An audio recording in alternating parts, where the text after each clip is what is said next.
So we've heard the Foreign Secretary say that they want to impose severe sanctions. Well, now is the time. And to be helpful, I think we need to start by heeding the names of those who Alexei Navalny and his team named as key enablers over a year ago. Now, there's a problem outside of this chamber with naming these individuals because many of them have very deep pockets and very expensive lawyers. And the speech from the member for the Isle of Wight, I think, underlined the issues here, and I'm well aware that the Minister knows. But I'm going to use my privilege to name them all, Madam Deputy Speaker, all 35, because I think it is important that we have these names, and I've checked it with the clerks. To reassure you, Madam Deputy Speaker, I've already checked with the clerks.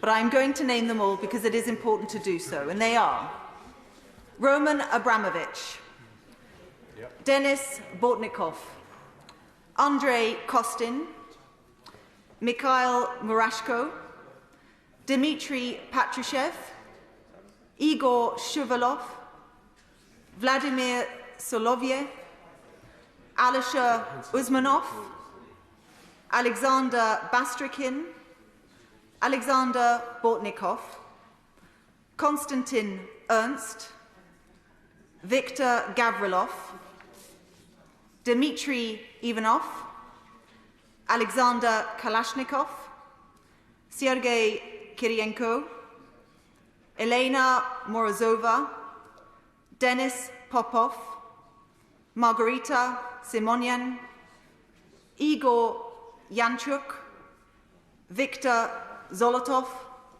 Oleg Deripaska, Alexei Miller, Igor Sechin, Gennady Timchenko, Nikolai Tokarev, Alexander Beglov, Yuri Chaika, Andrei Kartapolov, Pavel Krashenikov, Mikhail Mishustin, Ella Pamfilova, Dmitry Peskov, Sergei Sobyanin, Anton Vaino, and finally, Andrei Vorobyev.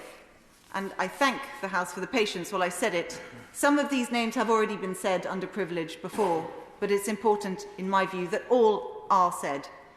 Because lest we forget that while Putin's National Security Council engaged in that sham discussion, a discussion which, by the way, seemed to have been filmed many hours before it actually aired, Navalny is being tried and face potentially another 15 years in prison, and we must be vigilant to any attempt by Putin right now to use this crisis as cover for what is in effect murder of Navalny.